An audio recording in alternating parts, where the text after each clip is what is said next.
as long as we could remember. This is how it has always been. Devoid of morality. No sacrifice being too great to praise their God. Devotion is taught through suffering.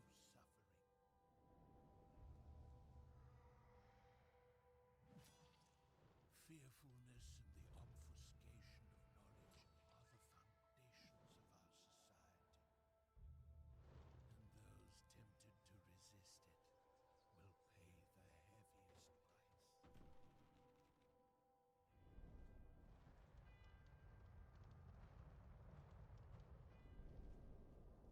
In that den of iniquity, all of them will congregate.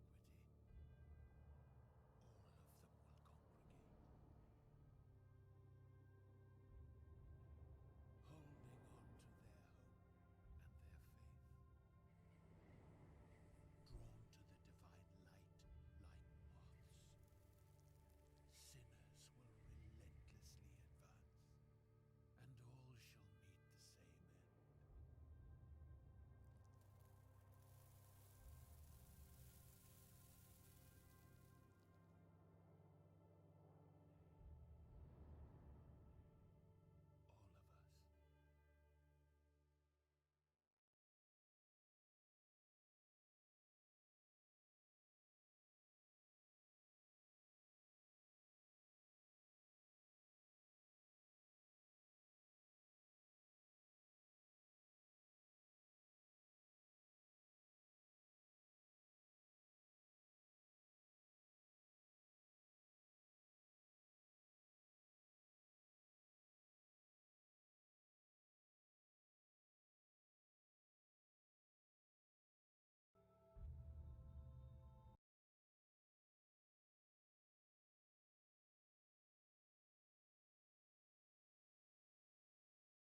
Okay.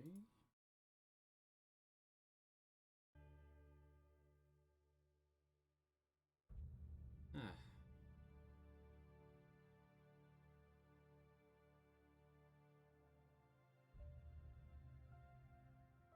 Streaming is the way it is, isn't it?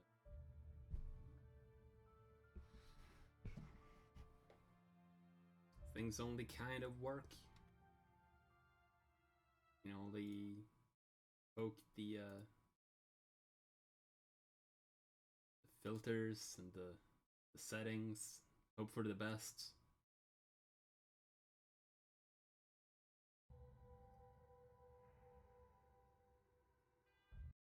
Hope that the actual stream is rolling, you know, all that.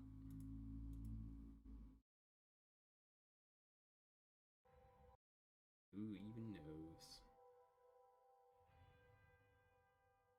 And who even knows if the audio levels are alright or terrible? Supposedly, our old friend OBS is supposed to be able to tell that, but you know, what actually gets out there, you never know. Until someone says, "What? I can't hear anything," or "Ow, my eyes exploded," my ears exploded. Well, anyway, I said at one point that how should I, where should I start with this? Yes, I remember. Um, Someone made a tweet at some point last year, or at some point, doesn't matter, where they asked, what games would you like to see remade? And I had some ideas. You know, I think I foolishly said Actracer would be pretty cool. And then apparently the creators of Xenoclash, they made Soul Seraph, which I haven't played yet, granted, but I've not heard good things. So that was a monkey's paw, apparently. But I also said, hey, make Dark Souls, just make more Dark Souls. I'll play it, because I like Dark Souls, and I, I'm not actually tired of it. And people did. To various levels of success. This one being one of the better ones, I think. This is Dark Devotion. You can see here. But it's not straight Dark Souls. It actually reminded me more of, and here I feel a little bad because I'm not as well read. Is that how you would express it? Is there a better expression? You know, when you haven't read as many books as you would have liked, so you don't understand the literary references and such. I like games, but I haven't played as many as I probably should have to be able to have a broad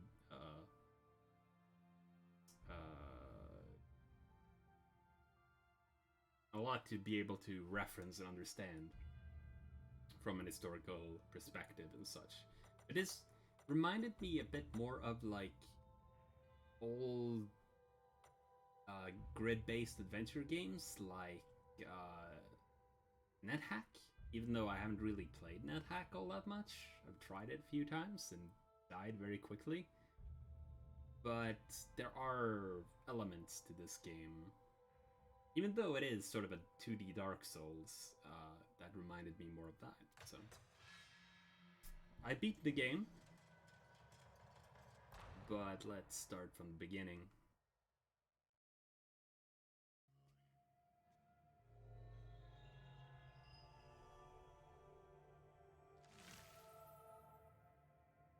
So,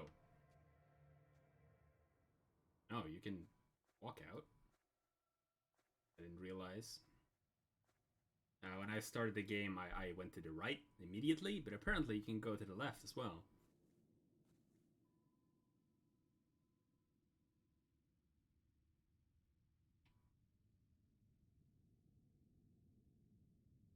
Ah, right.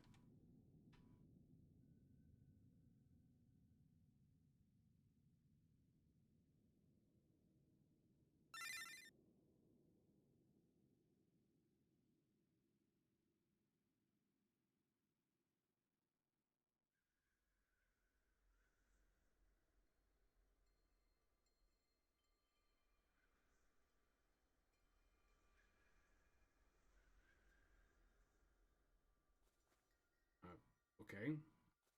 That didn't really help me, but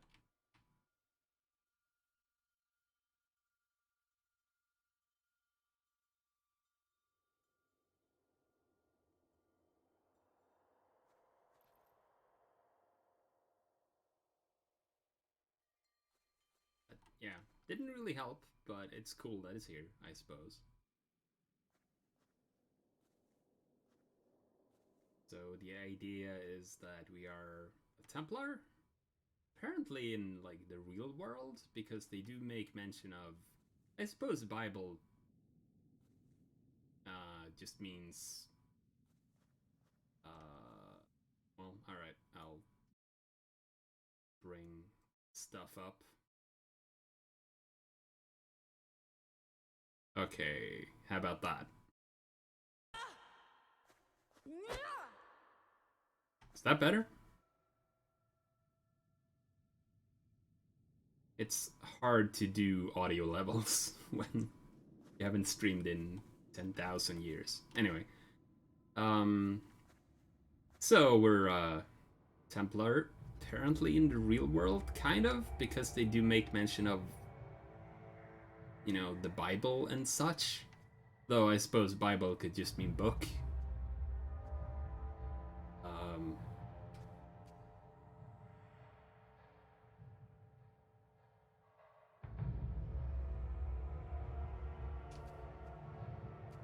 I didn't ever quite understood all of what was going on in the game, but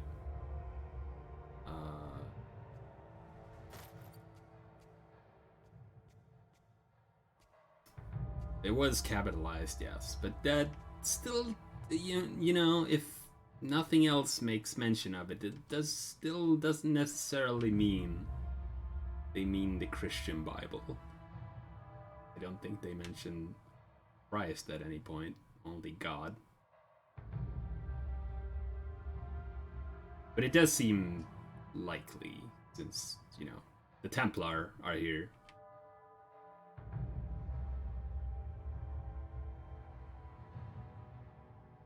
It is kind of strange, however. My friend MDCT, or Doc, he has pointed out that there are a lot of infamous organizations in history that really have a bad reputation, like the Spanish Inquisition and the Templar. They got their poor reputation mostly from being documented well.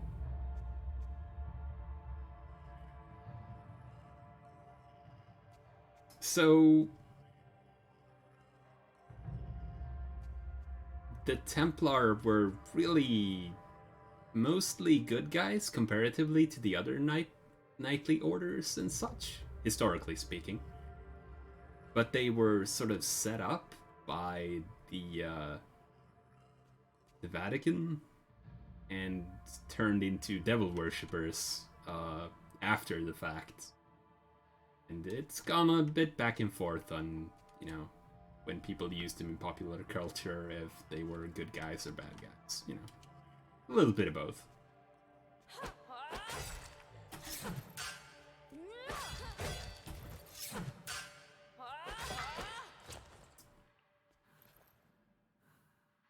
So actually fighting in this game is very simple. You just hold the attack button down and you'll keep swinging until you run out of stamina. Your individual swings are very slow and methodical, you know, a la Dark Souls. You have a roll, same as Dark Souls again. You have a backstep and sort of a front step, but I've never actually used it. It didn't seem that useful to me, because I don't think they're invulnerable like the roll is. You can block. And maybe you can parry? I don't know. I don't think I've ever managed to pull a parry off.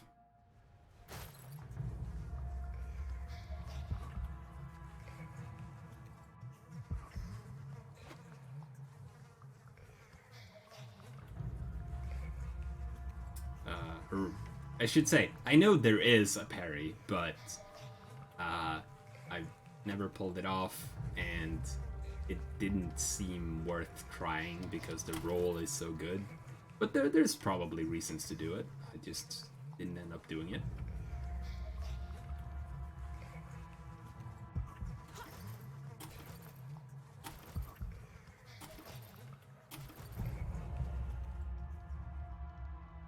So, something that the game does is it's a lot about, and this is what I meant when I mentioned that it feels a little bit like NetHack, is that something is very important is curses and blessings. You'll accrue a lot of them, and you probably won't be able to avoid it.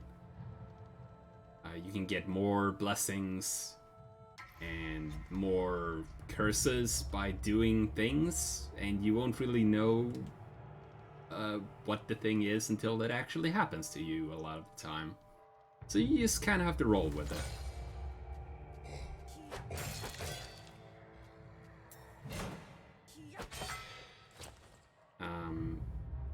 There are shrines like this one, and this is also kind of a thing that reminds me a bit of NetHack, is that you'll find shrines.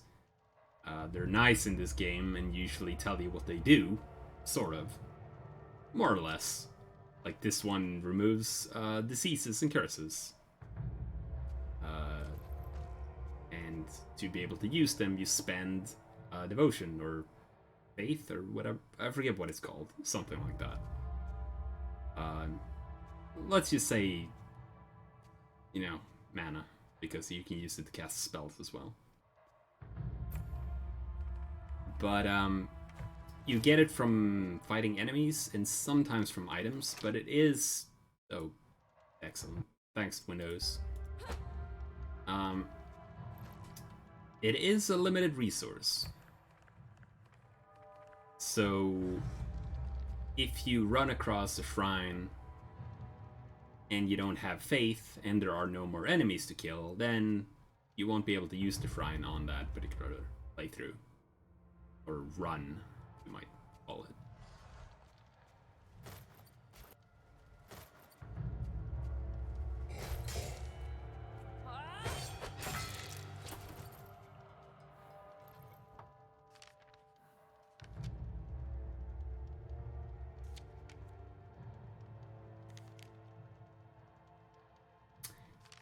The keyboard mouse controls are really good. I never had any problem with them whatsoever. There are traps, of course, but the roll is so good that they will never ever be a problem unless you just miss them completely.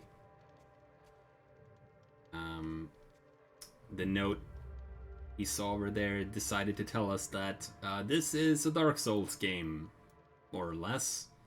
Watch enemies, see what they do, because they will never really do anything other than what they do, and that means that you can take advantage of their actions. Hi.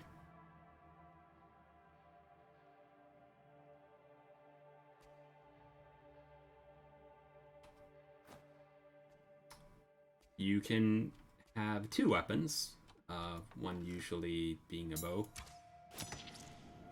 And you can use that to hit switches sometimes. It doesn't come up all that often, but, you know, on occasion.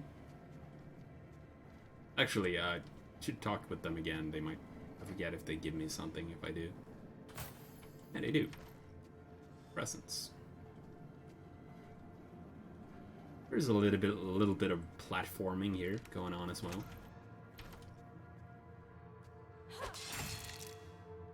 Get some items, open some doors, hit some switches.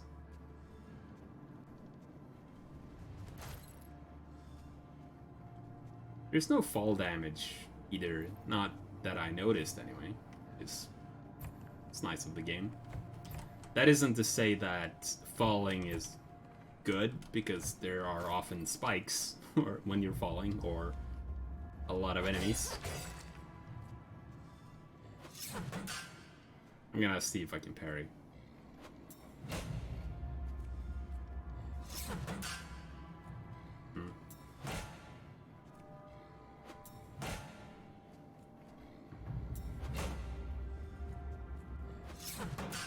Nah, can't seem to do it. I don't know what the effect would even be.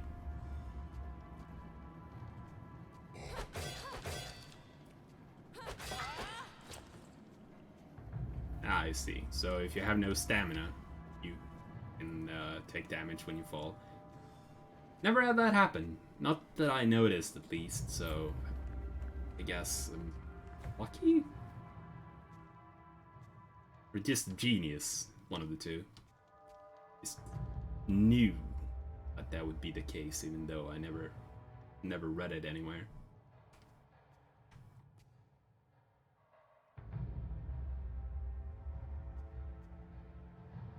So occasionally there will be doors you can open with faith that lead to side areas, or very occasionally, down the main path. There are healing statues. They didn't really end up being super useful until very late.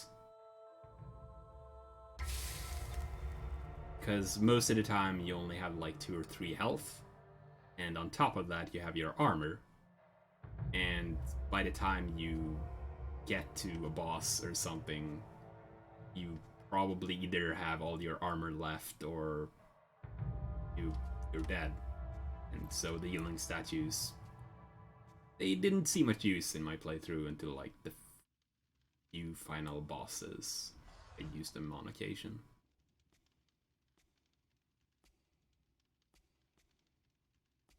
This is a very clever thing, though they don't really explain it super well.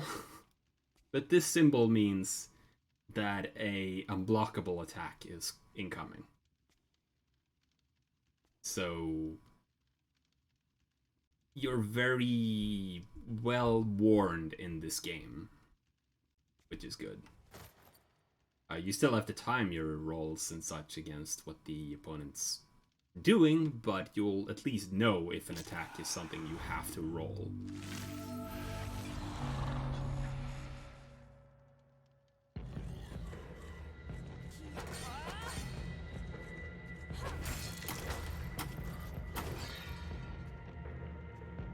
There we have a first boss. I think you don't have to beat this guy. I think you can die to him and continue on anyway. He's got 3 attacks. One is a swipe, one is the ground pound, but the ground pound is a bit of a trick, because when he does the ground pound, if you roll behind, it will do a second attack where it slams its head back down on you.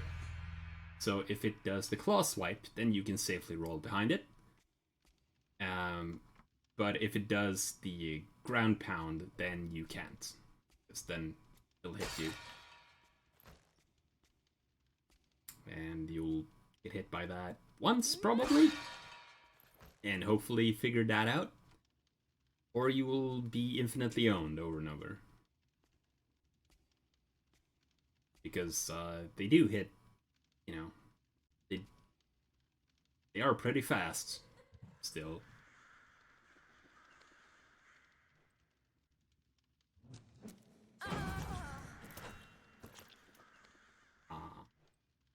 I wish you got to fight the crow lady.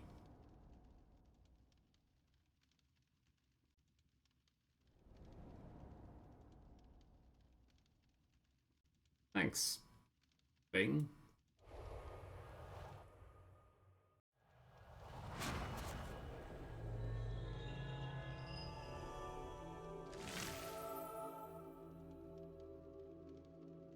The thing is, she's not an easy boss fight when you actually do get to fight her. So you would most likely still die horribly. It's just too bad you don't get to try. I mean, it's a bit Demon Souls there. A bit Demon Soulsy. Where they're like, alright, have some free stuff. Okay, now you're dead.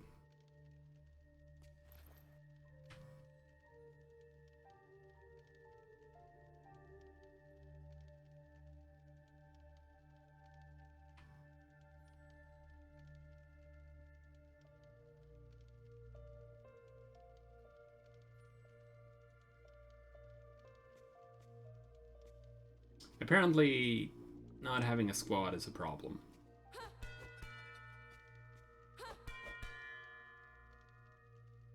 I never figured out what the deal was with these, but I am going to assume that there is one.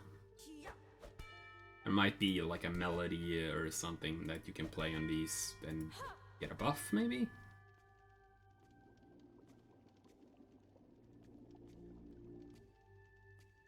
Well, anyway, here's the most important thing in the game, right here.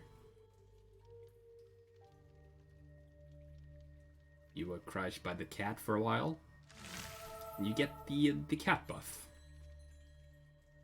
Name is etched into little color. Sock. Sock the cat. I don't know if that does anything, but now you have the cat buff. It's very important.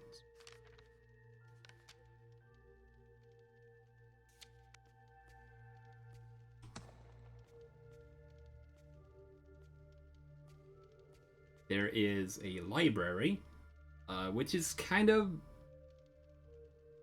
Well, I'm guessing there is like side quests or something relating to this. But it is kind of cheeky how they explain the library.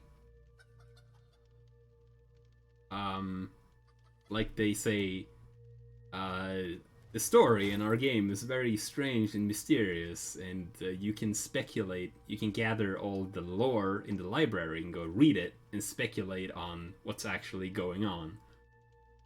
That's a little bit cheeky, but alright.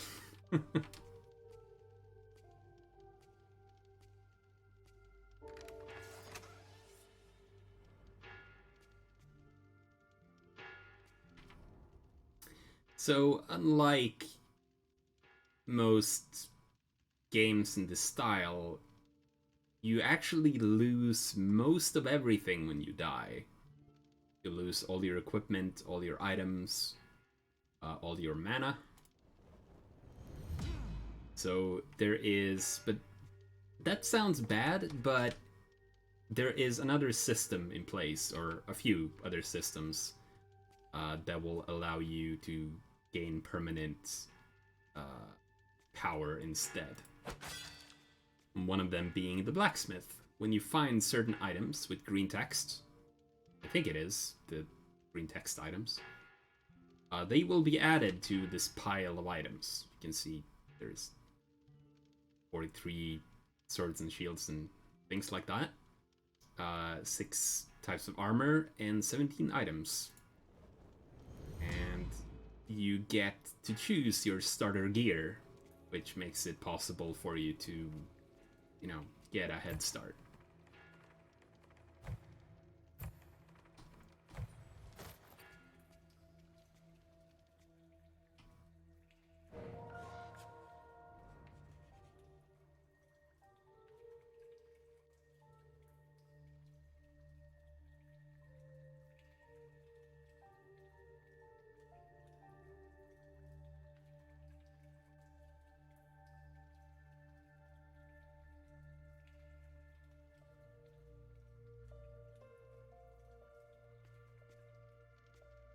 Half a dozen. Alright, you got it. So, the game does also have a bit of a Demon's Souls thing going on where you get to go into various branching areas. They do have a bit of a bug going on. Makes it so that certain doors are open sometimes when they're supposed to be closed, and closed sometimes when they're supposed to be open, like this one and this one. When I first started playing the game, these doors were open as well, but they're supposed to open when you do just, I think it's the first time you die in the dungeon or something. You don't have to do a lot.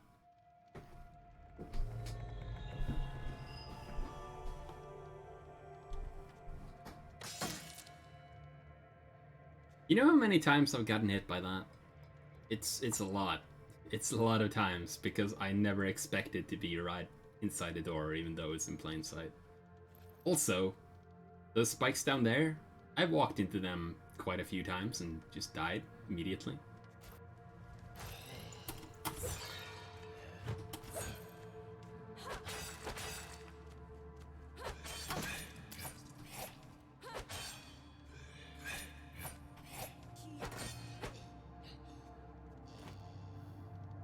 So when you kill enemies, you get faith, but you also get some sort of tiny purple orbs that are like experience, kind of.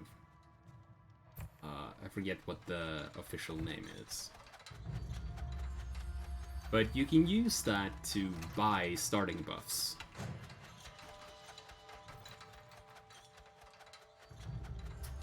And some of those are very powerful, even if all of them are situational. Oh, they just call them skill points. That's almost disappointing, considering, you know, how they call your mana something more esoteric, I suppose. There are secret walls you can blow up.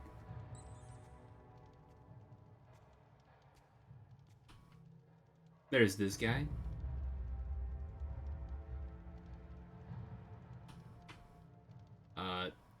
Who I think is part of like getting one of the endings. You have to do a specific thing and then come back and pray at this particular statue.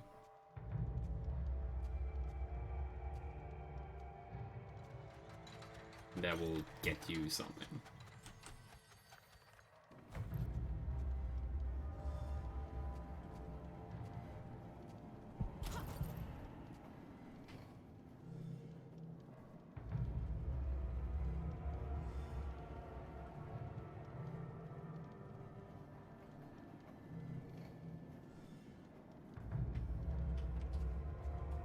I'm helping. So here we have one of the things that give you permanent power. Is a rune. You activate that, now you have improved damage forever.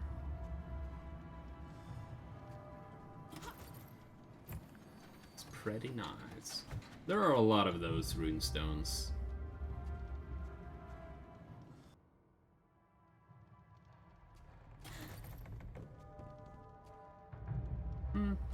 I guess I did take a bit of damage, so I might as well use the statue to heal.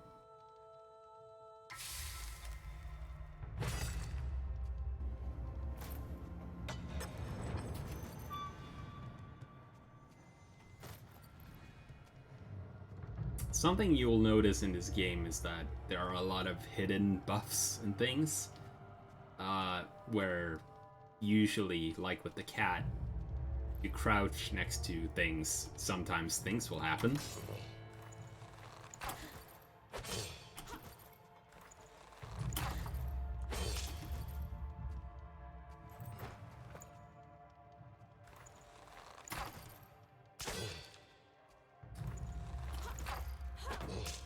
The reason why I'm doing it like this is because archers have a pretty fast melee attack. So if you try to stand next to them after a rolling swing, they usually get to hit you back, so it's better to back off again if you don't have a powerful, like a particularly powerful weapon, I found.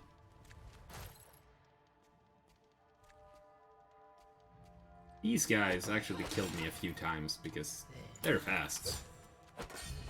They get to attack several times in a row with some of their attacks.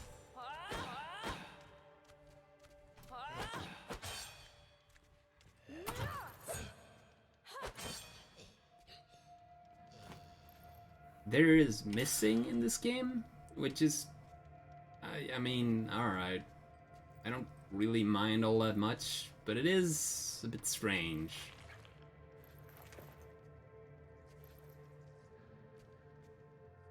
It seems like an unnecessary way of lowering your damage.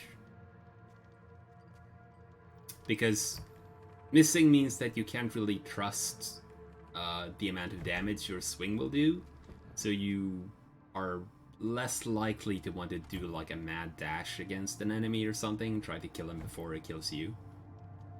And I mean, you know, maybe they were intentionally trying to discourage that, I don't know. Just don't take any risks, might be what they're trying to say.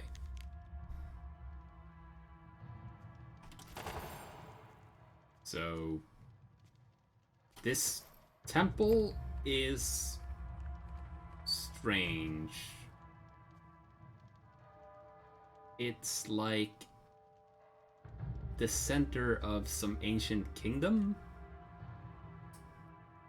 of gods or something, and we're trying to capture it as the Templar. The Templar are trying to eradicate whatever is at the bottom of the temple, and it's become part of the ritual to become a Templar to go in here. Ah, there we go. There's a new entry in the forge. Is this big ass? What? Yeah, you can destroy the teleportation statues. I don't know why you would want to do that. Maybe it's like for an achievement or something.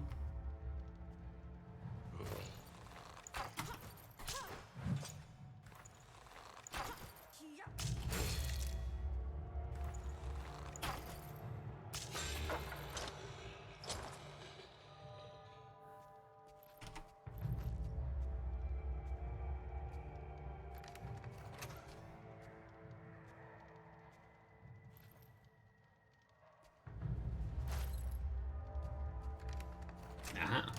A guaranteed rune? Like one of the permanent upgrades? So if that's the case, I'm smashing almost all of them. That just seems really good. Because you really don't make use of most of the teleportation statues. Oh, a weapon rune. That's less impressive. The runes, I had a rune before. I don't know what happened to it. But yeah, they give like a permanent, or for the run, a permanent stat bonus. But they're alright, but they're not that uncommon that you would want to destroy your teleportation just to be able to have it.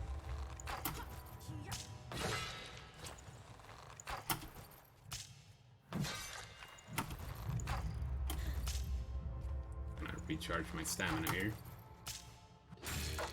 A nice thing in this game is that when your stamina is below the level where you won't be able to swing or roll, or well, rather when you only have one action left, the game will actually warn you about that. So the screen will flash white a little bit, and that will let you know that you should probably back off and not push it against an enemy that you don't know if it will. Nah, yes. Also, that happens sometimes. That was just me being clumsy. There was no real reason for that.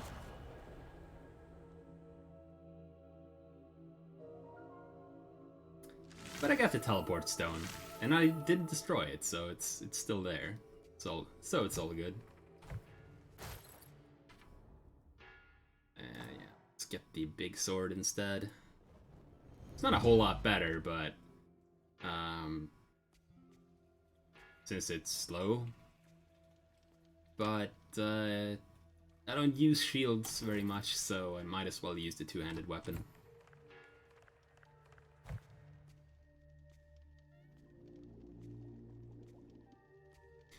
Actually, I should check how much things cost to get. 30, alright.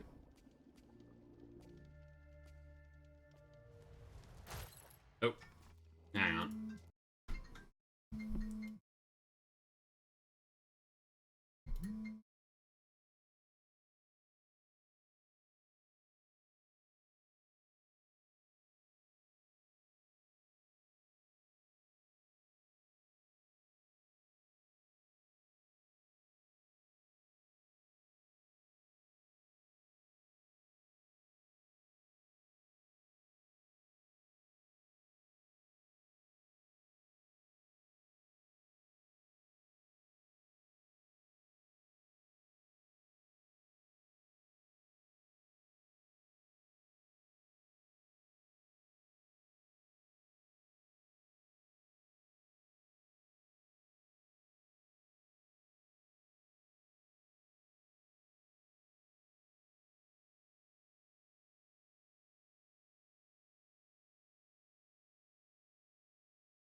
Okay.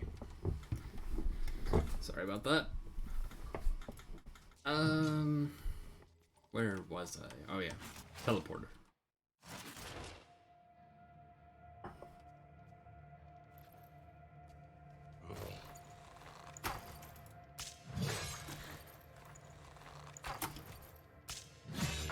There's no penalty for using a teleporter. It's nice.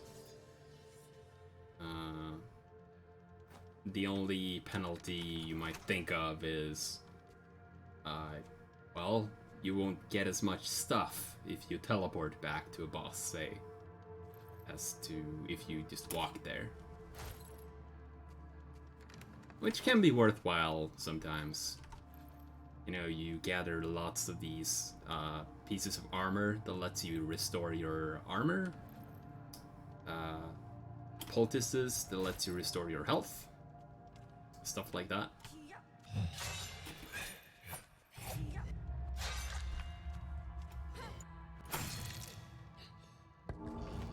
Yeah, these remain activated. They start glowing when you get close to them, but they're always the same. They're always activated, even if you can't see them.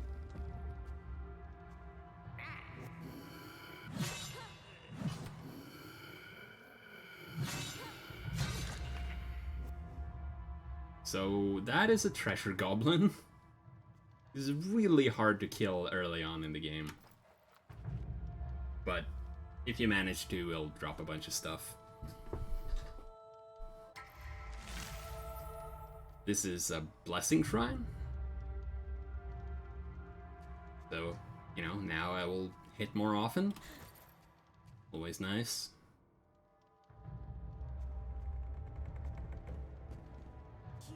And I think my quest was to kill... no, it's probably not these guys, because... they said they drop from the ceiling, and these guys don't drop from the ceiling, as far as I remember. It's probably just the normal enemies. And I'm rolling the spikes this time.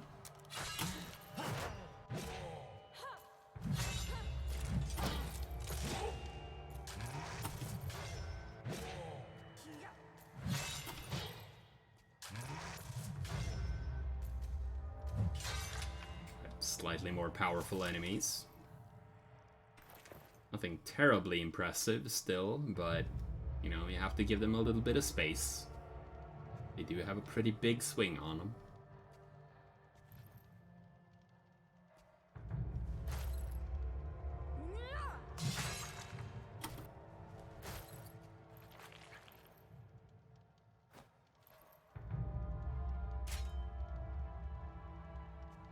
Wurn bow, better than the Smith's Forgotten.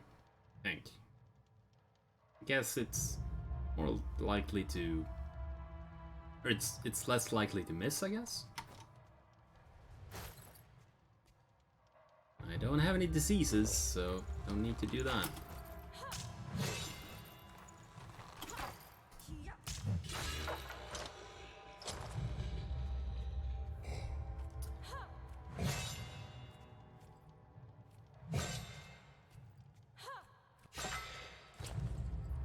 You have to be very deliberate in this game when it comes to swinging at enemies.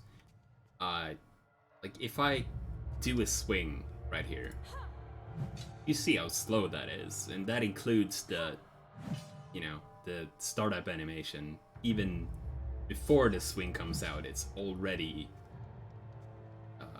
you're already slow. So here's a Templar shield, but I have this two-handed sword, so I can't use that. And it's not a smith item, so it won't be added to my smith inventory, my permanent upgrades either. Though it is a pretty good shield, so if I had a one-handed weapon, that would have been kind of useful.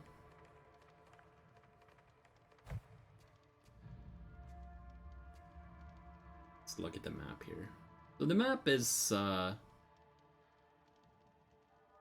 map keeps things mysterious. It will show you what room you're currently in. It will show you how you're doing on your quests. But it won't show you where in the room you are. This symbol is just, that's the tracing. Like, you move that around. It doesn't actually show you very well where you are on the map. And so you have to... If you see, for example, a rune stone when you enter a room, you kind of have to puzzle out where the rune stone is from this rough map. And sometimes it's easy and sometimes it's not so easy.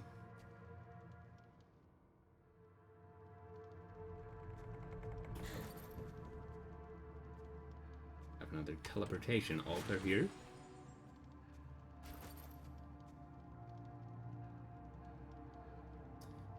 So you can also see there are a lot of winding paths. You know, a door there, a door here, a door here, a door there. So once you start exploring, it will start to get harder to parse the map as well.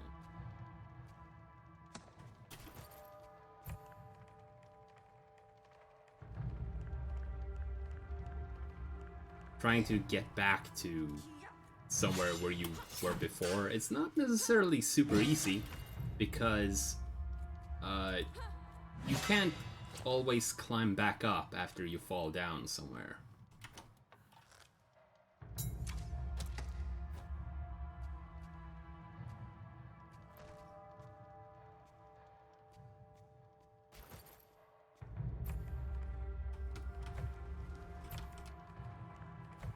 So if you're trying to get somewhere that requires you to fall off something, but only like once and not twice, occasionally you will have to teleport back home and try again, which happened to me a few times.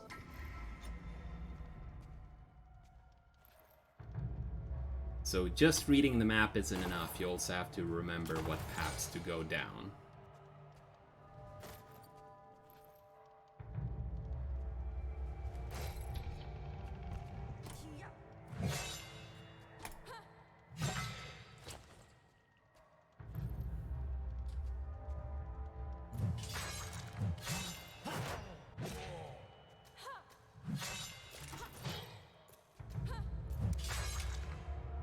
As they said before, it's not really hard to figure out what attacks the enemies are doing.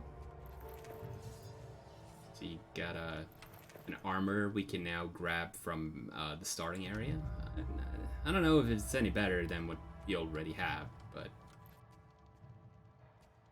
I'm also going to take this Dark Blade, because you know, it's a lot faster, and being fast in this game is good. Longsword, I don't think is as good, actually. No items from that guy. Even if you don't have a shield for your one-handed weapon, it's often better to have a one-handed weapon, I find, against bosses and such, just because you're faster. You have more time to react to their attacks and still get damage in.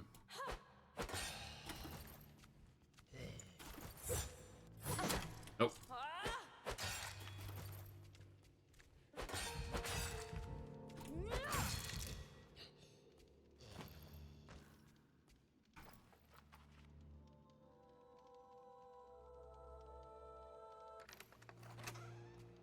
Got ourselves a rune,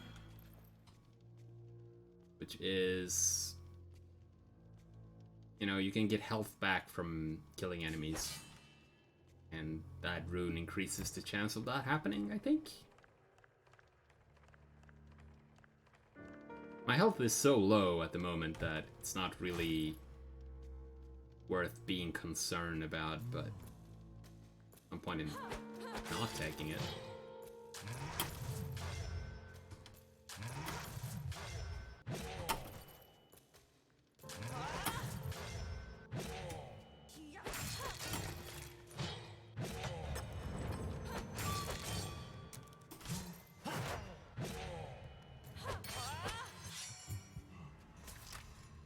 There's also this. If you hit a certain number of times in a row, I think is what you need to do. You get a buff on your weapon or something? I didn't really pay attention to it enough, so I'm not 100% certain what it does. But I'm going to assume it's good. I think it's attached to the weapon, but I could be wrong there.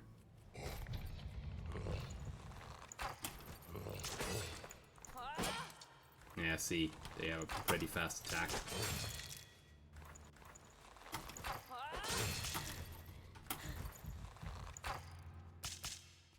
So, gonna buff my armor a little bit.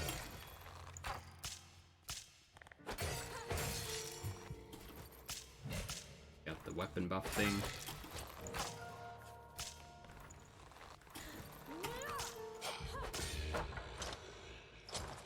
There you go. Fighting a lot of enemies at the same time, usually, yeah, this sailing statue, should have recognized that. Can't pray to it if you have full health. Fighting multiple enemies, especially if it's a mix of melee enemies and ranged enemies, is kind of spooky. You have to be careful. Here's a destructible wall, but I don't have any grenades, so can't get that right. Oh, see if there are any in the environment here. Just roll around for a bit. Nah, doesn't seem to be. I'll have to come back and get that later. But yeah, it's kind of spooky, but you have to just calm down.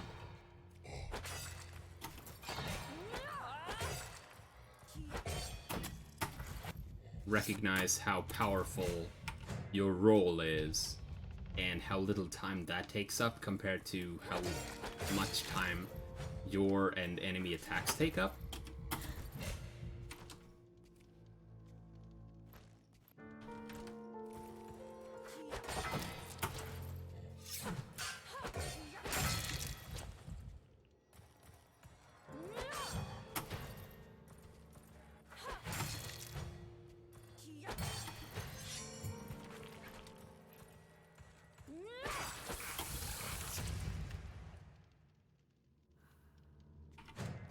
I'm gonna use that so I can pick this up and use that and this up.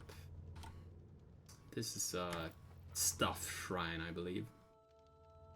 I really should have used this before I used the age. No, it's a blessing shrine. Or +4 faith from enemies. I'm sure that will, you know, sure that will end up mattering. I think I'm pretty much at one of the bosses at this point. No, not quite yet. See a rune stone over there, really want to get that.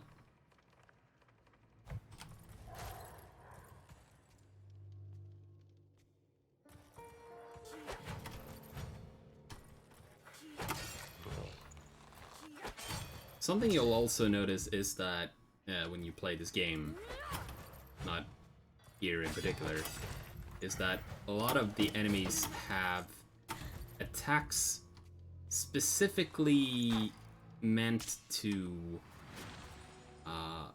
stop you from just rolling behind them constantly.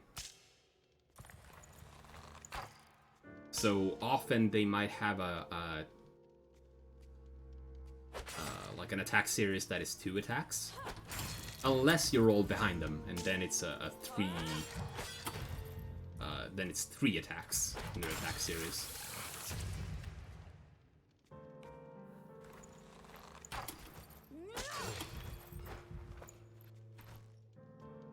Yes, hello. Just been really enjoying this game. I wanted to stream it for a bit, since I don't think a lot of people have seen it. They might have seen Bear stream, but I think I like it more than him. So I still felt like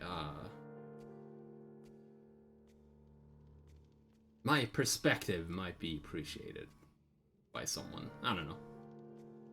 Mostly I just felt like playing the game.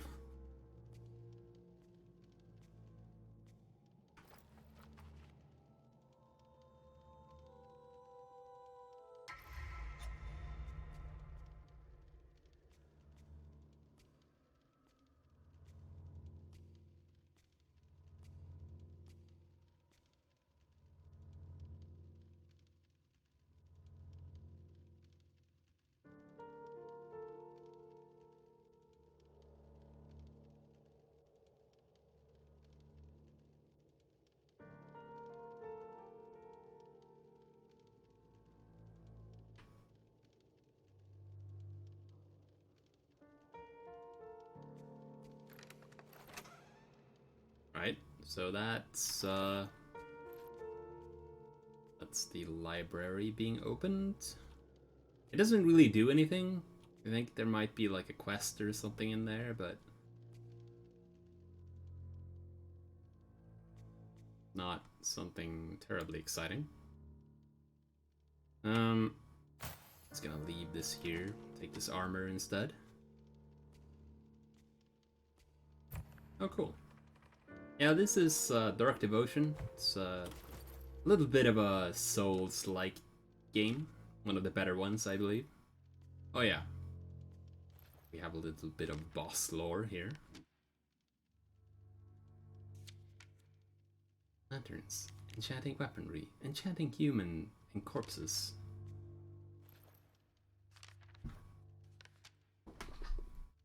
Vital force absorption, prevents aging, restores strength.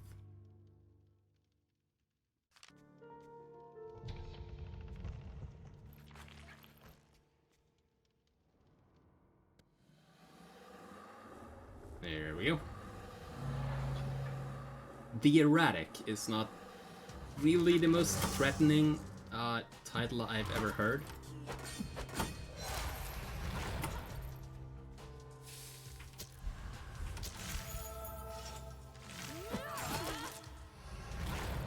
But I'm doing a bad job, so that doesn't matter.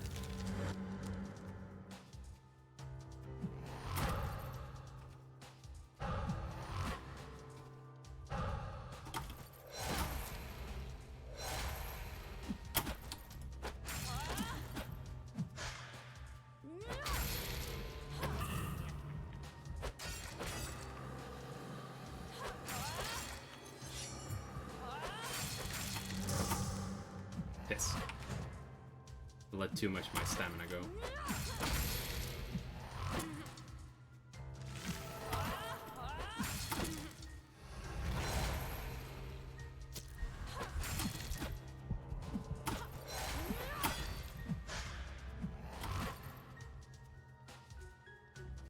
Oh no! Ah.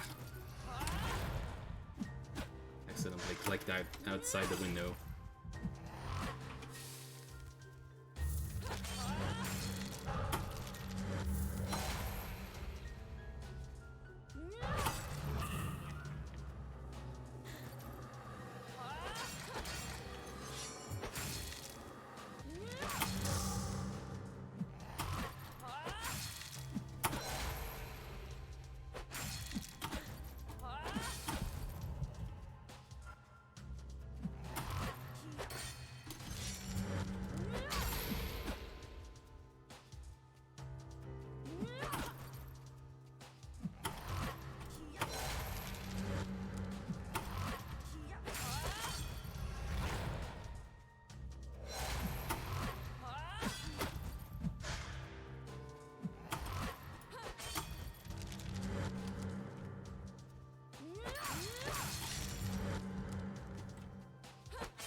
I don't have a lot of damage currently.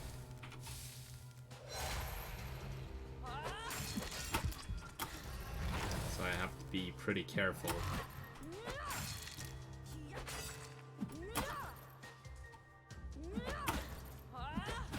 Ah, piss.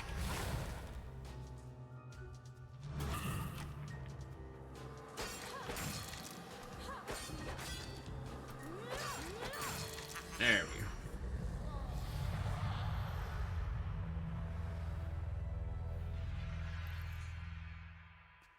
So, something I mentioned earlier in the stream is that when you die, you lose all your items.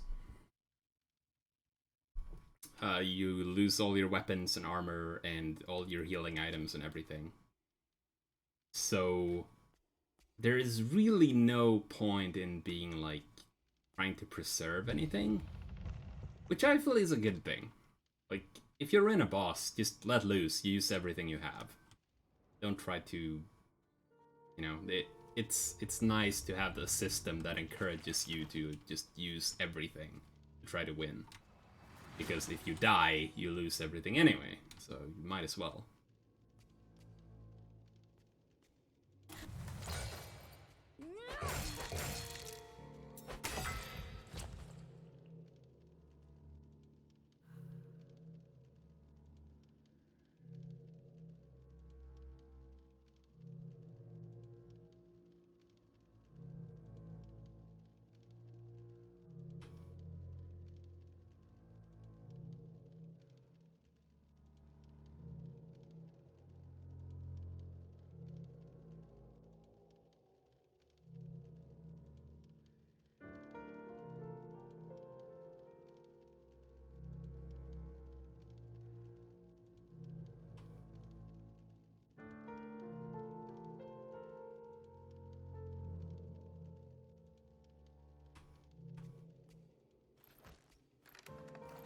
I guess we're friends now, or something like that.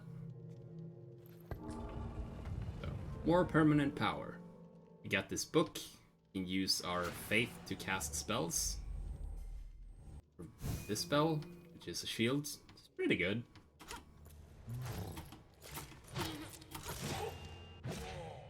Like having even more armor.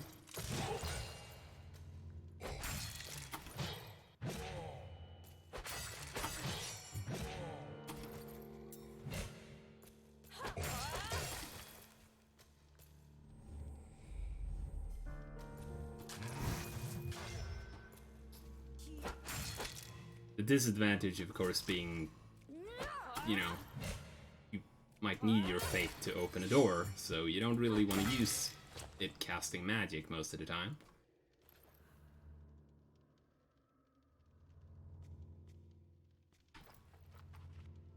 The shrine with the unblockable symbol or a skull or whatever it is gives you stuff.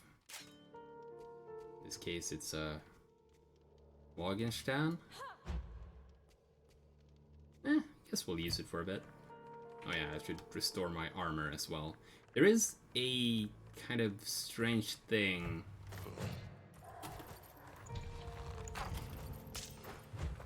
If you have busted armor on for too long, you'll get a special curse put on you that makes you slower.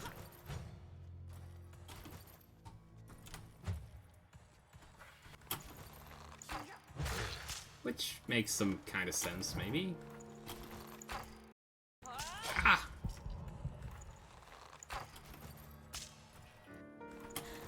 Oh, there, Archer goes down.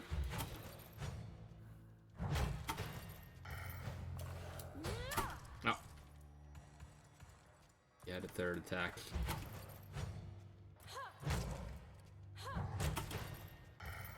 Like I mentioned, if you roll behind them, they have more attacks. If you just roll away from them, they stop attacking. So, quite often that's better to do. It depends on what attack they started their combo with. Bludgeon of Bones! Let's use the Bludgeon of Bones. That sounds pretty cool. So I thought this room looked familiar. I thought I'd somehow backtracked, but I haven't, so continue on.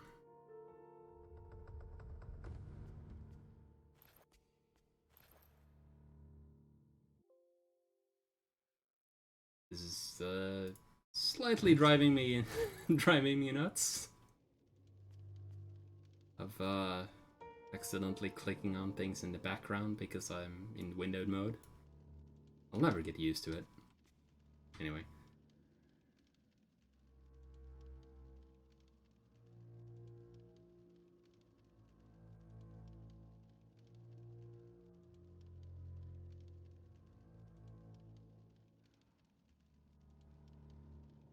No, not really. I think the only one I saved was it was a fight against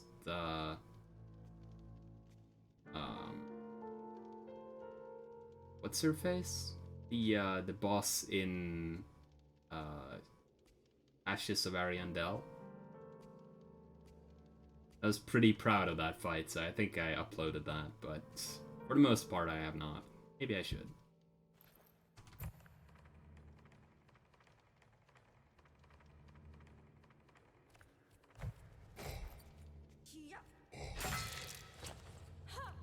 Big boy damage. I guess we're playing as a girl, so big girl damage. Sister Frida, yeah, right. Exactly.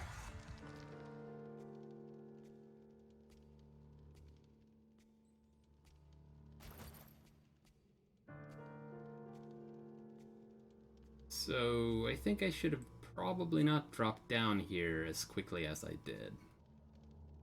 We can see now I have accrued a number of blessings and curses here. I have some good ones. Stamina regeneration. Less missing. Faith. Stun damage crits. But also some curses. One that just takes away my stamina regeneration. I think I got that just from being shot with a charged arrow. So that can happen, and it doesn't go away until you find an item or use a shrine to make it go away.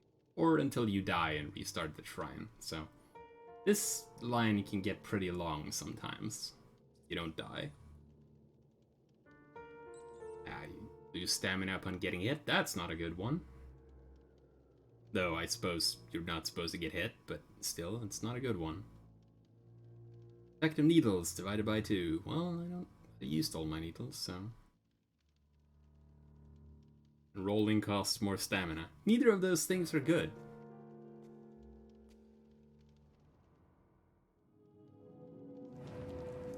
Yeah, I mean, yeah.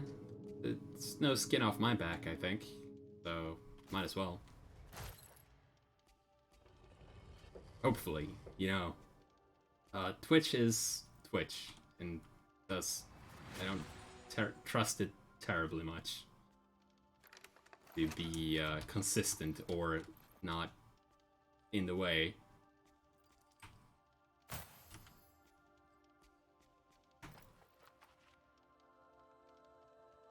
So this shrine removes diseases, and we are about to fight the big boss of the area.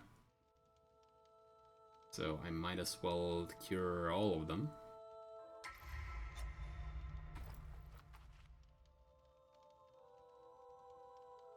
It's not super hard, but then I don't have any armor or extra health.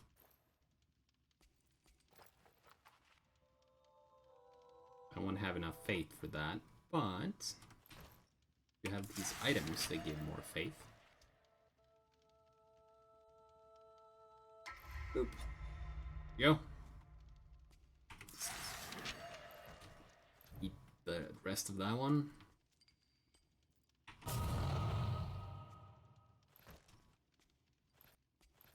Now, since I have fixed my tolerance to drugs, I can use the drugs at full power now. Alright, let's go. I'm just gonna warn you, this will probably not go well. Because although he is not terribly hard, he does have a lot of health. And I will have plenty of opportunity to fuck up.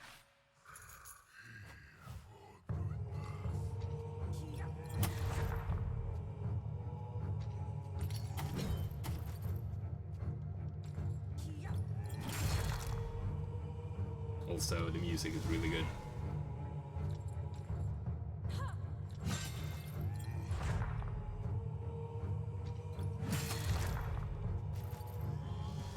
when he does that attack that he did right there, he actually vacuums you in. So if you're too close, you have to roll away from him or you will get hit.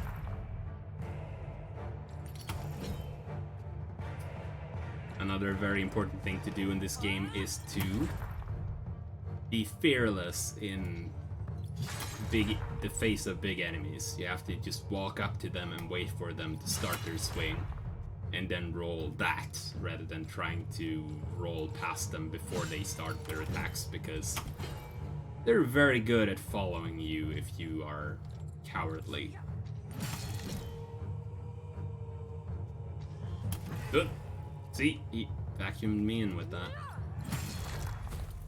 And now he can teleport.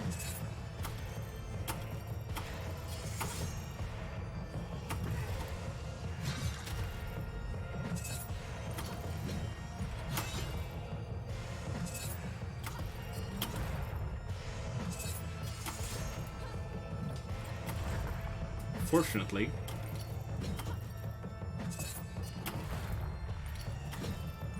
a roll is still extremely good. It is extremely fast, and you can cancel your attacks into it. So, as long as you have stamina left, you can get yourself out of trouble pretty reliably.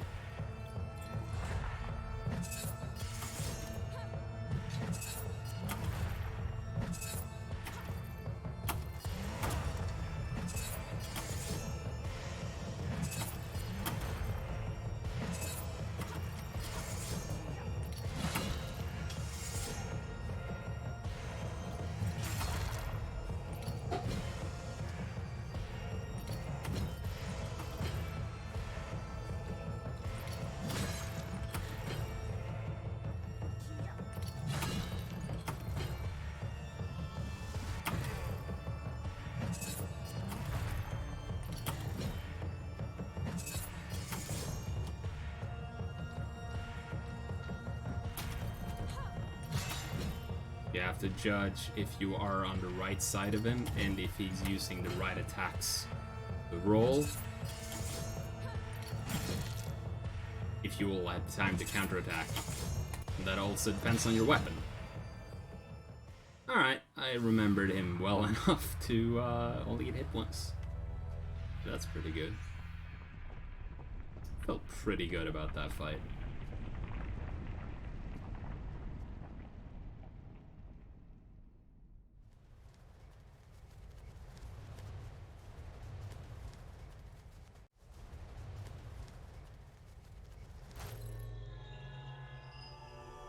Thank you. Now, you get his big ass axe, halberd thing.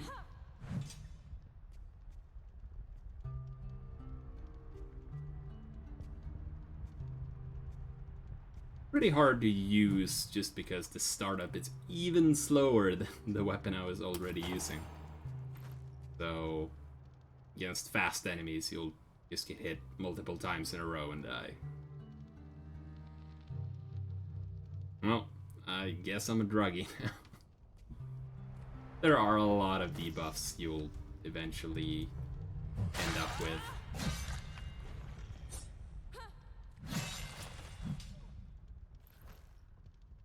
Blue numbers is crits, by the way.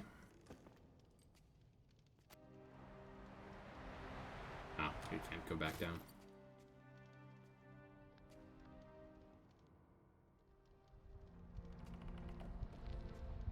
So, that was the first major area I completed. You can see here that there's this long line.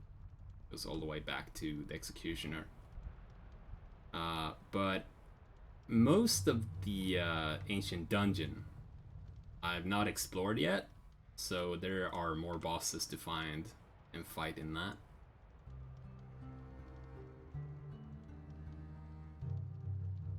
So I will, once I die, I will go back and re-explore that place. Because there's a lot of permanent power to be gained doing that.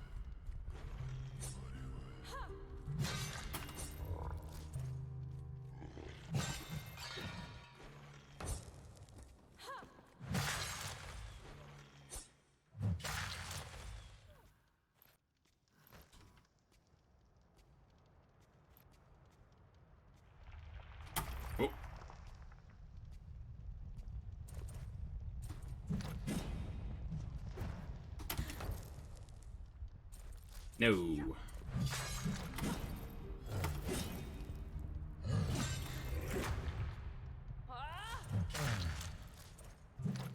Well, you kind of can. It's just that when you die and start again, there are several entrances you can go to. I don't even have enough faith to open this door. It's not even at maximum, so I'm gonna have to come back for that. There are multiple entrances, and so once you explore down a particular path, it will be relatively short to get back to where you were. But you can only have one teleporter active at once, so you can't go down one path, die, and then go down another path, activate the teleporters there, and then go back to the area you were in previously.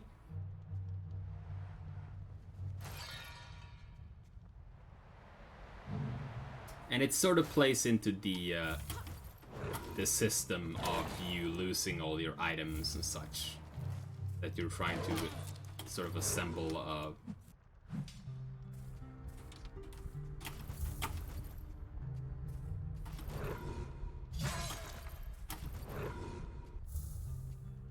you're trying to assemble stuff for your particular run and go as far as possible before dying, and you go back and you go down a different path and you try to accrue that permanent power. Because there are only a few bosses that you actually need to fight. Most of them are optional, but fighting them will grant you more starting items, things like that.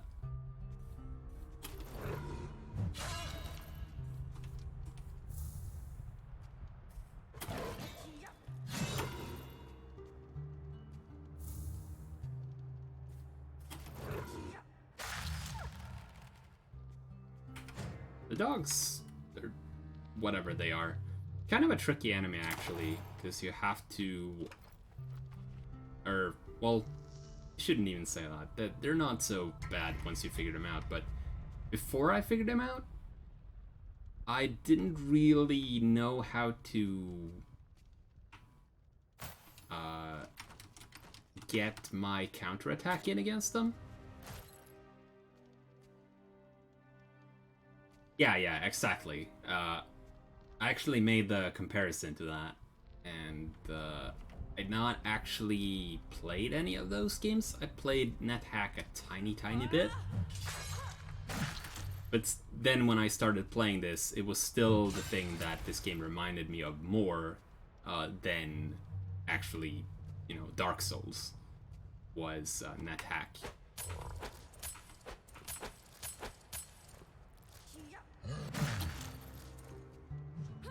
Oh.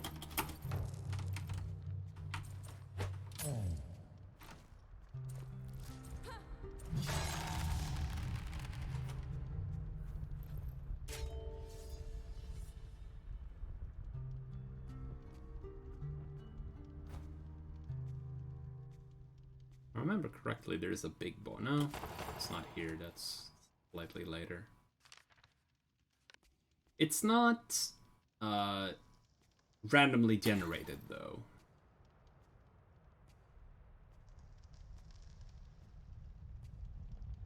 Oh yeah, that's what I was talking about a few seconds ago.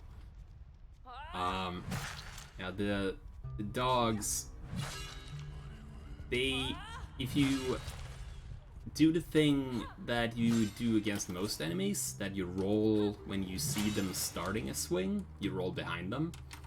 If you do that, then the dogs will have time to counterattack you. So what you need to do is to roll past them when they start to run towards you and get close, because they will still do their swing in the direction they were running. And it took me a while to realize that. Oh, here's the big boy. Let's see if we can fight the big boy.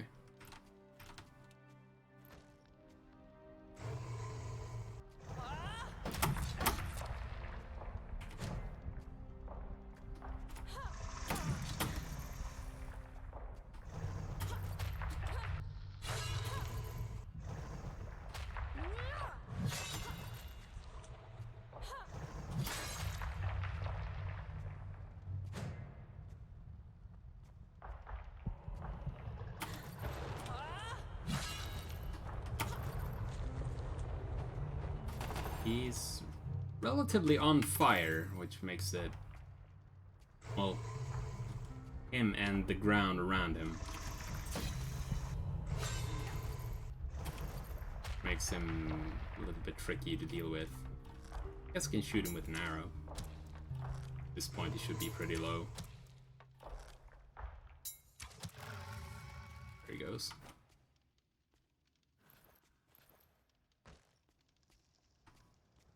Don't have 100 faith, so I can't do that.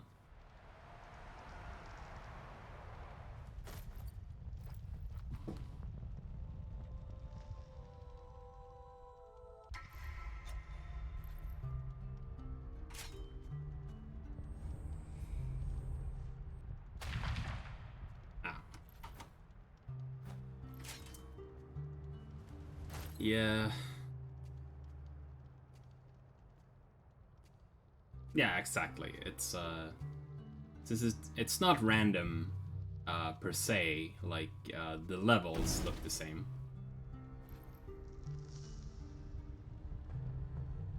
But the items you find are slightly randomized, so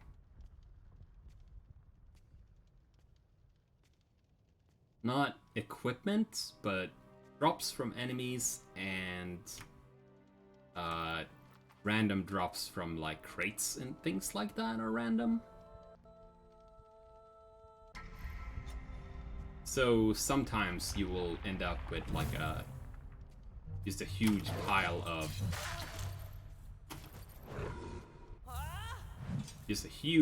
stuff when you go into a boss fight, and it will be super easy. And sometimes you'll have almost nothing, and it'll be quite hard. And the fact that you can decide that, hey, I'm gonna go farm basically to fight this boss. I'm gonna go until I get a good run and I get tons of armor and health items, and I'm gonna beat it that way, means that there are very few bosses that will stonewall you.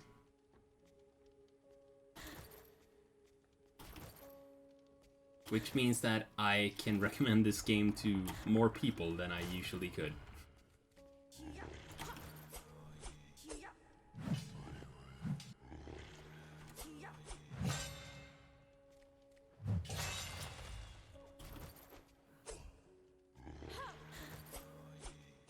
So, some people, they just want to have the option of being able to grind if they're having trouble with something.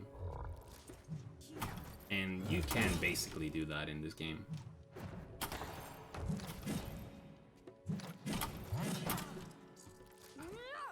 Messing up lately with this guy. It's not that hard. He's big.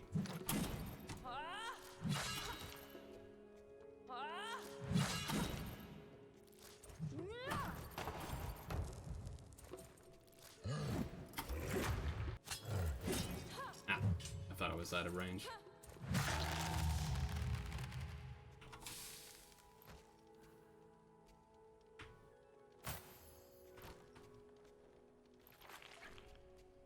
Something that's kind of cute about this area is that the longer you are in a single room, the more butterflies will gather around you.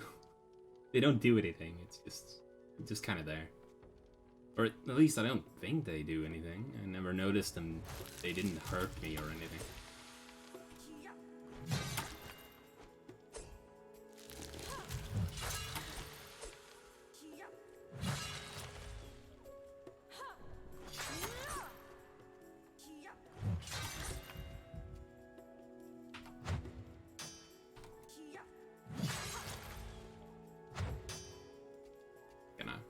Throw the axes and pick up this heart, because that's a full heal.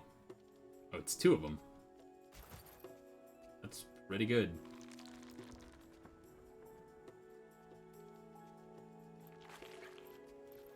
This is Flawless Ruby. Even more health.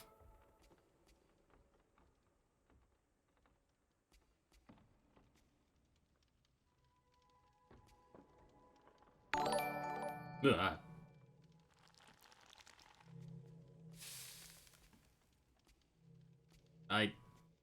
I forget what my my Streamlab stuff is set up to, and it didn't appear on my screen, so I don't know what just happened, but hopefully it was not someone casting a curse on me or something, but rather just following her, or what have you. In which case, welcome. I stream very rarely, but maybe more often, from now on, maybe? But for some reason I don't really understand these guys, these three boys here. They gave me serious trouble the first time I ran through this area. They managed to hit me a lot. And I don't know why, because they're really not difficult at all. They have 2 attacks. And one of them is them jiggling all over the place when they're about to do their 3 swings in a row thing. So they're pretty transparent about it.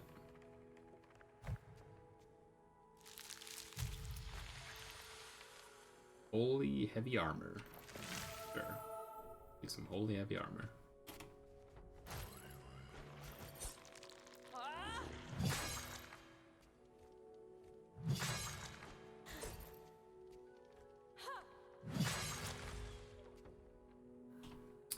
Is there a rune? Oh, there's a rune in here. And I probably went past it.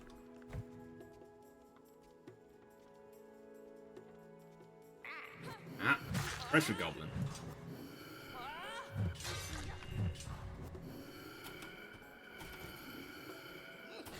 Ah, he got away.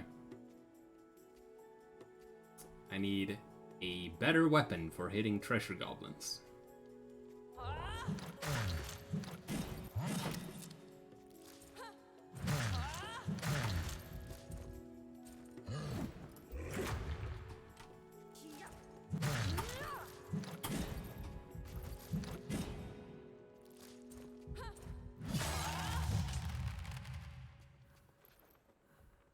I got this thing.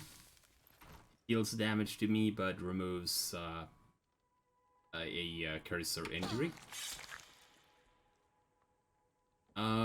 There are pieces, it's an item, pieces of armor. And hopefully I get one soon, because otherwise I'm going to get hit by the "you've had broken armor on for too long" curse.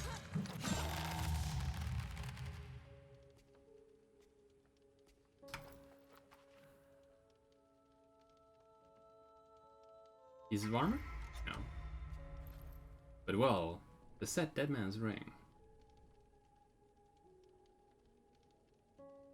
It's not as good as the thing I have right now, I think.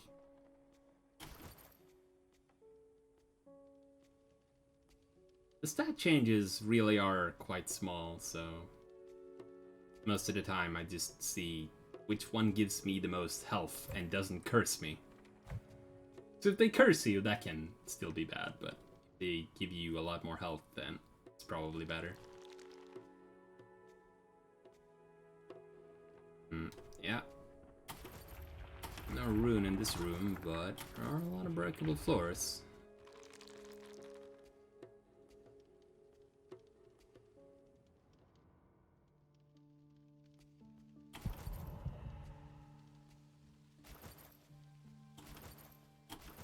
Dog. Oh, come back, dog. There is some sort of achievement with that dog, but I don't know how to get it.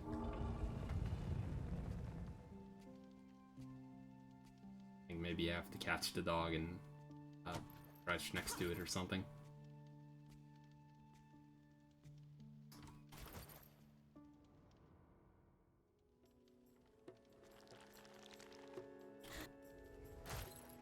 Oh, don't stand on that.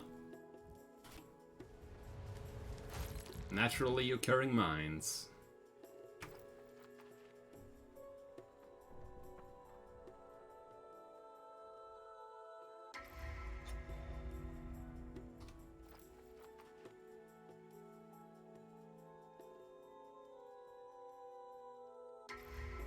yeah, the amount of health I have starts at 2, I think, because there's an item you have that gives you 2 whenever you start a game, and otherwise it's determined on this item slot.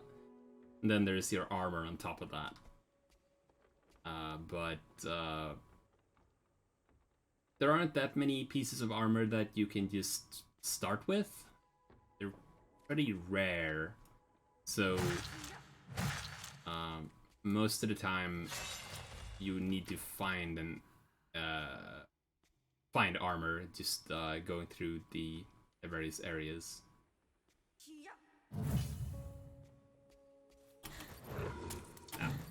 Slightly too early there.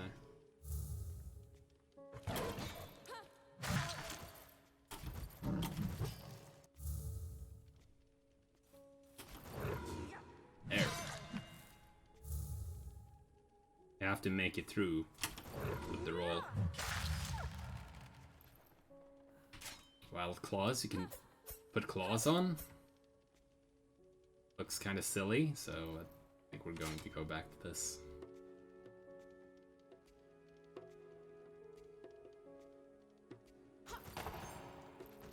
It's probably a pretty good item, all things considered.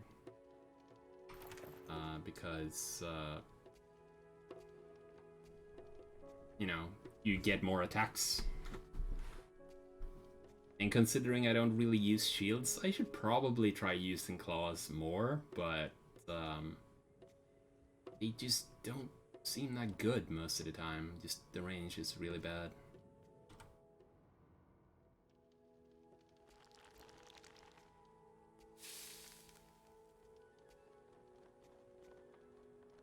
Can I blow this up? No. I need fire to bring this down. And I don't have a torch or anything like that. There are a few gates like that too, where sometimes you just need an on-fire sword or a torch or, you know, something. And sometimes you need bombs.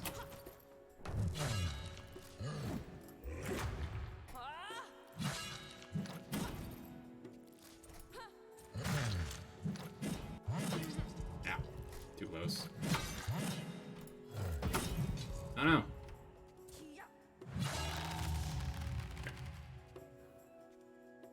Still can't use this. Still don't have enough faith. Also, I'm bleeding, I guess, so take damage in a bit.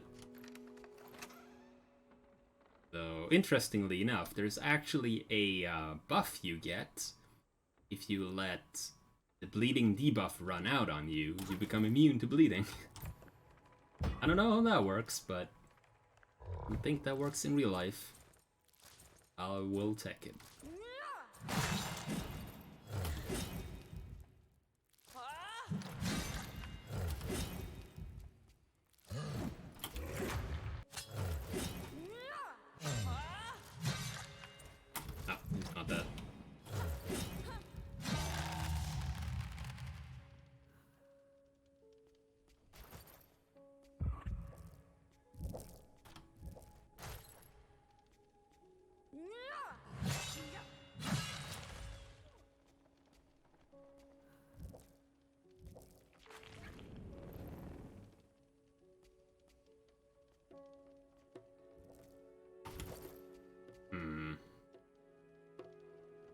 Well, I might as well give it a try.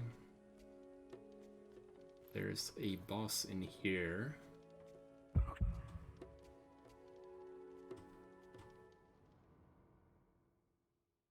And this boss is either quite hard or really easy. We'll see which one it is today.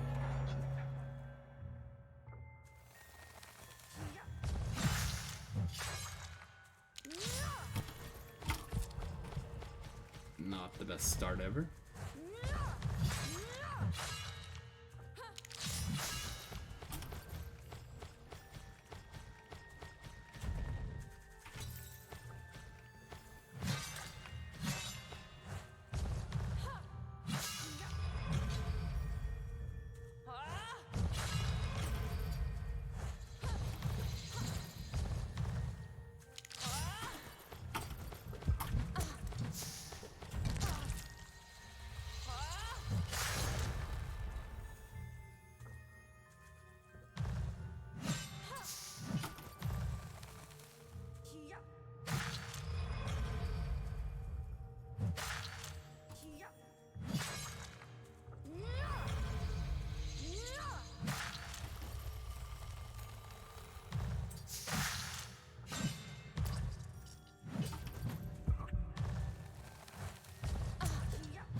As you can see, he makes a lot of vines after a while. Tree laser? Did this guy have a tree laser?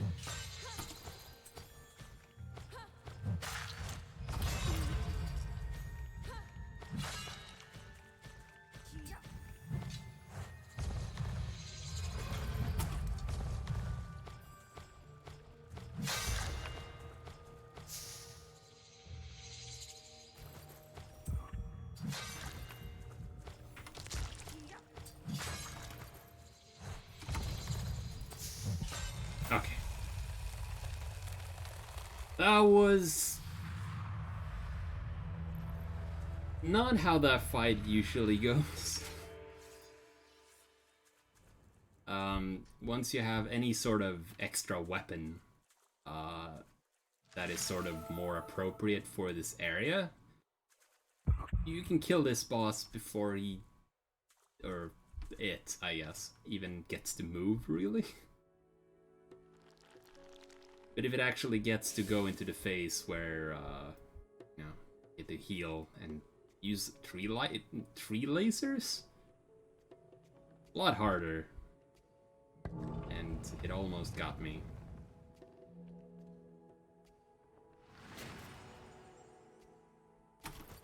I really like the sort of variety that this game has.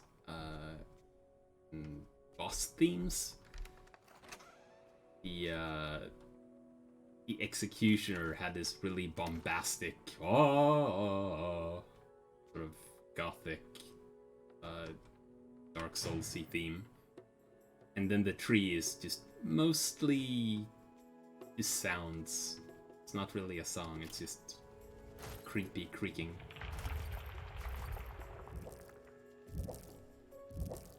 Right. I don't know what the deal is with this guy. I met him before. I do not know what you're supposed to do with him. He won't talk to you. Goblins?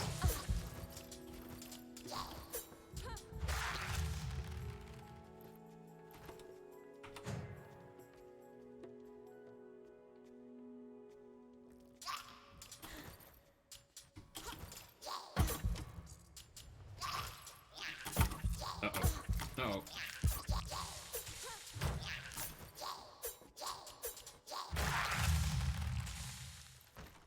Oh, that would have been a problem if not for, you know, the fact that they both gave me a piece of armor.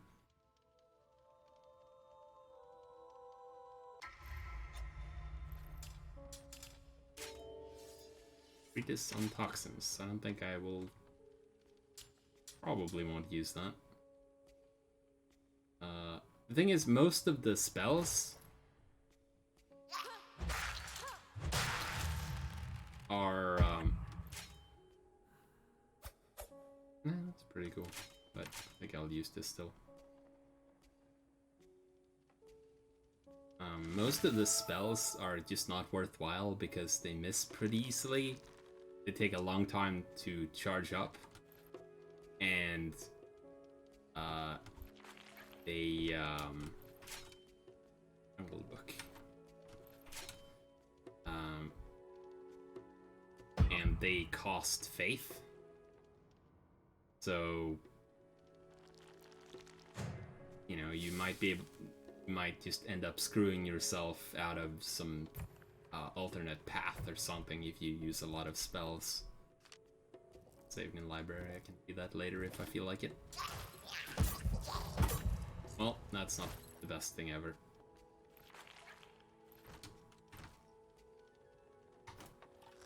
Any goblin boys.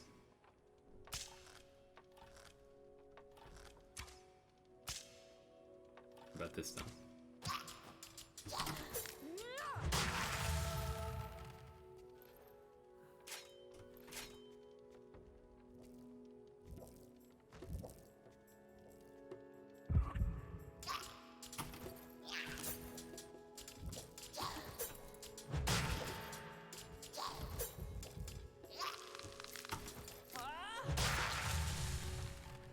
Yeah, I mean it's powerful if you hit with it. So I guess once you have all your paths cleared, there's no reason not to. But that takes a long time, so until then, magic does not seem terribly useful.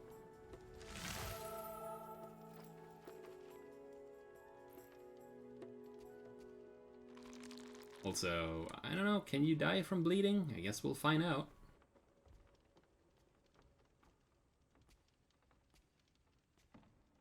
I mean, in this game, that is. In real life, we know.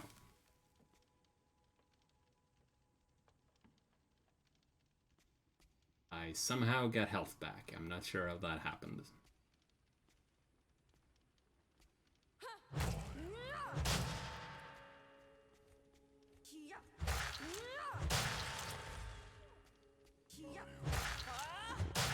You can get health back when you kill things, but I didn't kill anything.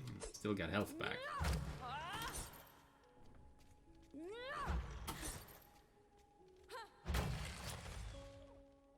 I should note that by the time I got here, my first playthrough of this game, I died like 20 times, maybe? To various things. So this is not usually how this goes down, is what I'm saying.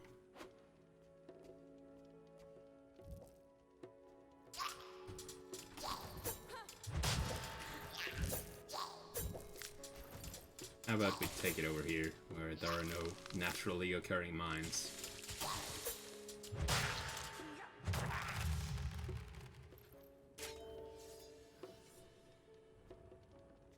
Sometimes enemies will drop equipment that will be available in the forge. I don't know if it's always the same enemy that does it, or if it's random. I'm sure.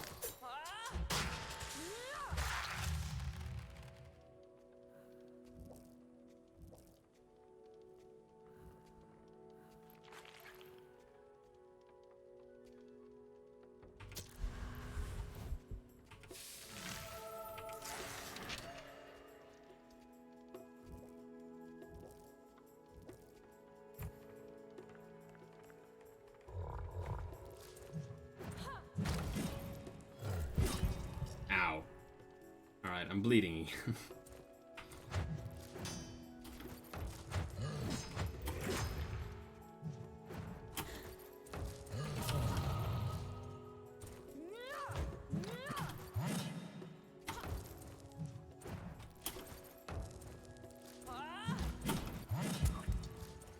Okay, this does not look great. I can run from them, I guess? Oh, there we go. I got the thing. Thick blood. My blood got thicker after bleeding so much. Immune to bleeding.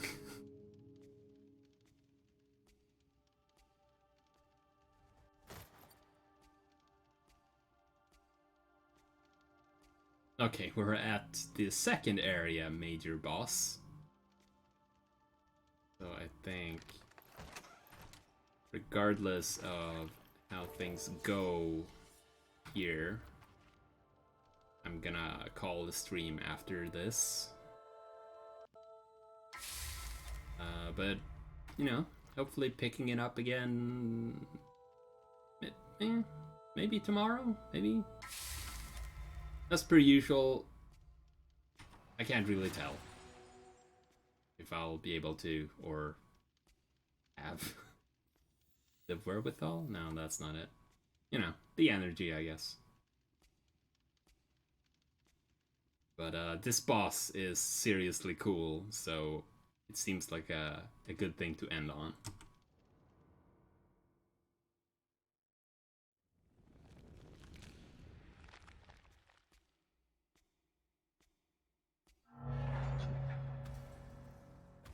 Hello.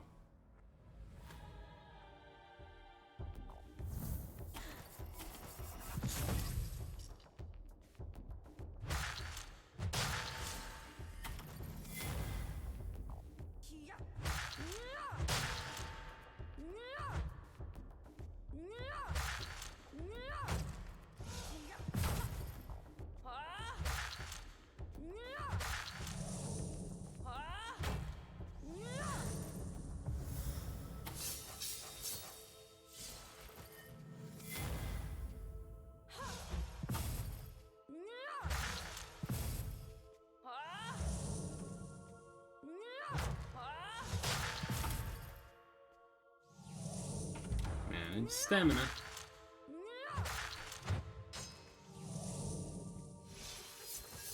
Uh-oh. And you have no real invulnerability frames in this game. So when you encounter attacks like that, you have to be real careful.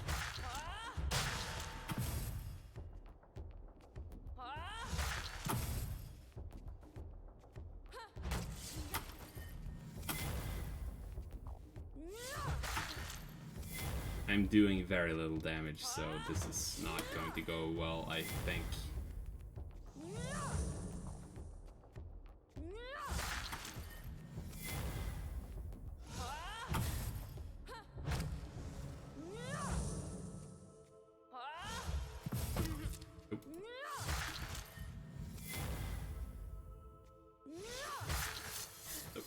Get out of the damage sphere.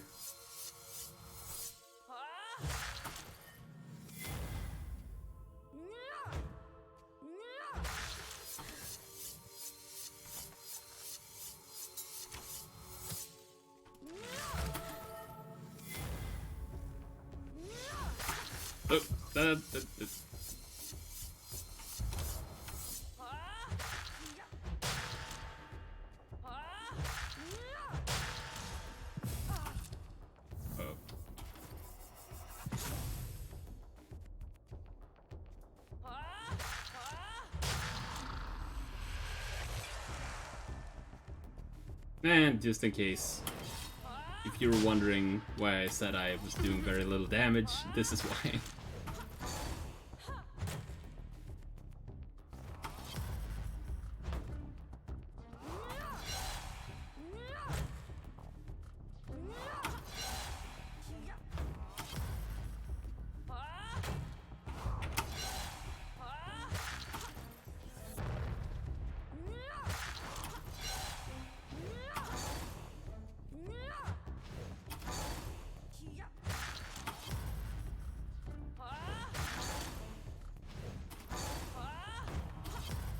As you can also see, my roll is extremely good, and I've been able to avoid attacks that I probably should not have been able to. Ah, piss. Usually goes into the second phase of... Yeah, there we go.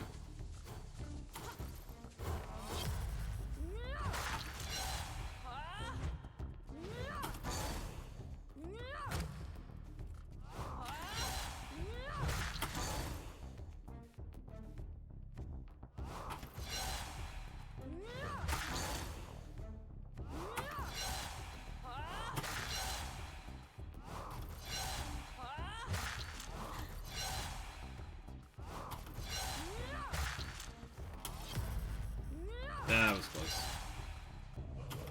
Uh-oh.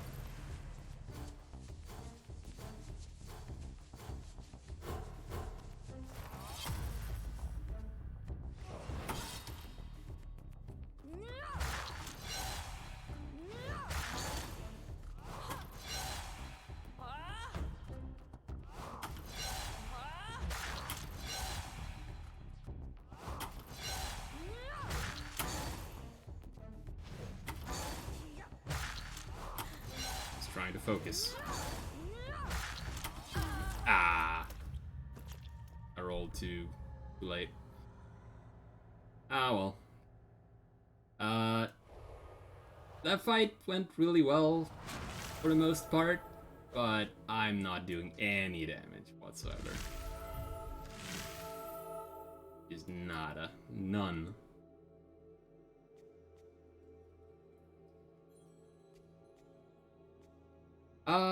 No, not really, no.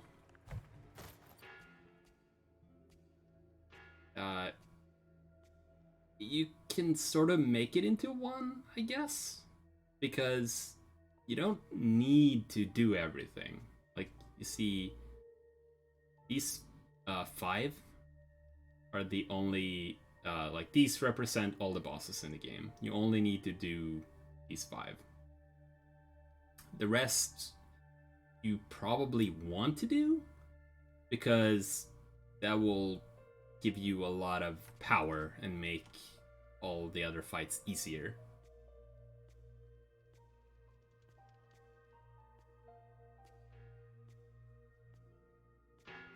But yeah, we did a quest. Let's cash that in.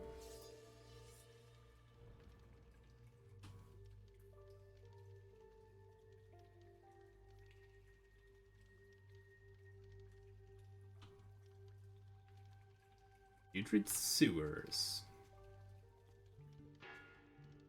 And you can see here now we have a lot more stuff to choose from. You can start with Blackhide, which is actually good armor. There is this Porous Gemstone, which seems like kind of an odd item at first, because what it does is it prevents bosses that you've already killed from respawning when you go into the same room. But the thing is, you never need to do that. Like, if you're exploring down a particular path, then you will have the teleporter statue after you beat that particular boss, and you can continue exploring from there.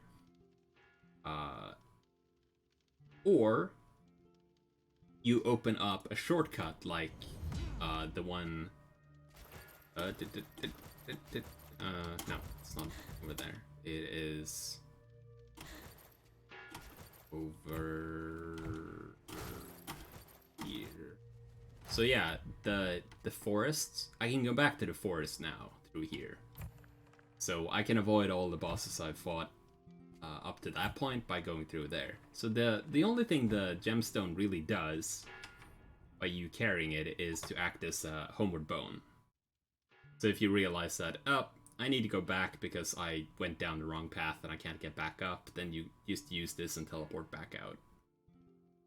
And if you want to refight a boss to get, you know, skill points or whatever it may be, then you can just not bring the stone and the boss will be back and you can fight it again.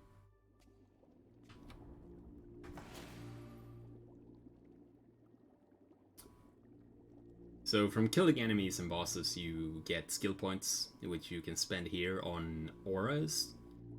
You can have 5 active at the same time, but you can still buy all of them. This one I got from beating one of the side bosses. This one is just really good to have,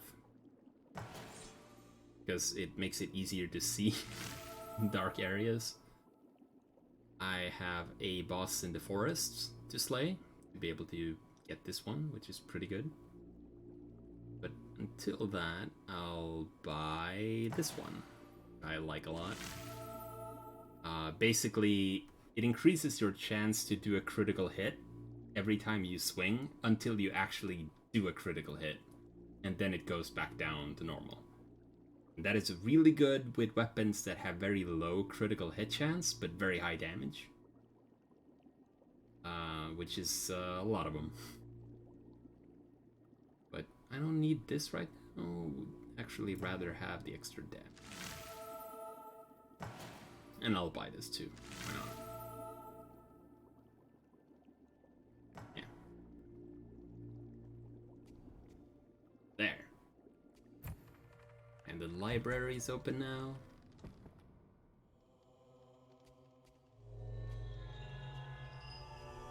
There's stuff to do in here, I think, pertaining to quests, but I don't know what yet. I've beaten the game, but I've not found everything.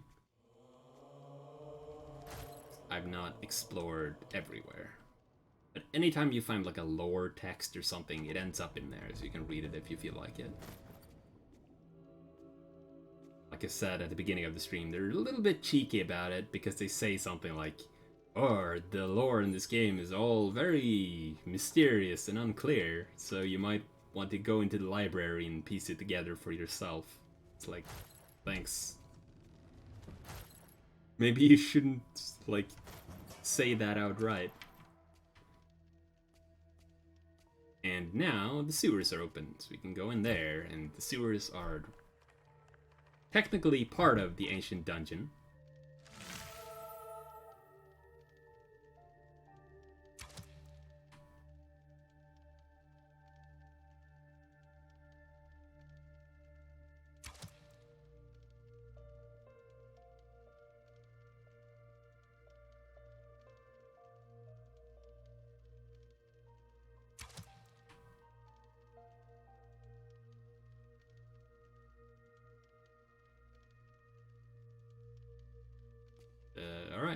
think I did that in my first playthrough.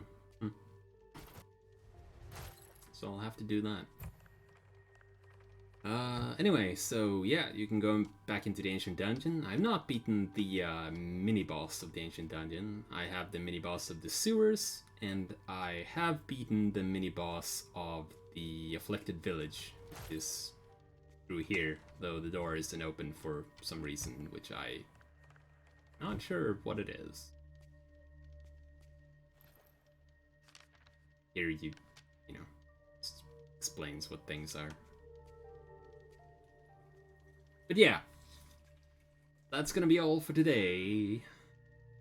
So, hopefully it was somewhat enjoyable. I can highly recommend this game. I found it to be very fun, even though it is a bit eccentric. And obviously it is a Dark Souls-y game. So you will die a lot, probably. But don't let that discourage you. Finally implement a volume slider. I don't think so, which is kind of odd, but, you know, it is a Windows game. At least that's how I'm playing it. So, you know, you can just go to the sound settings in Windows and adjust it there. Anyway, thanks for watching, and I'll see you later.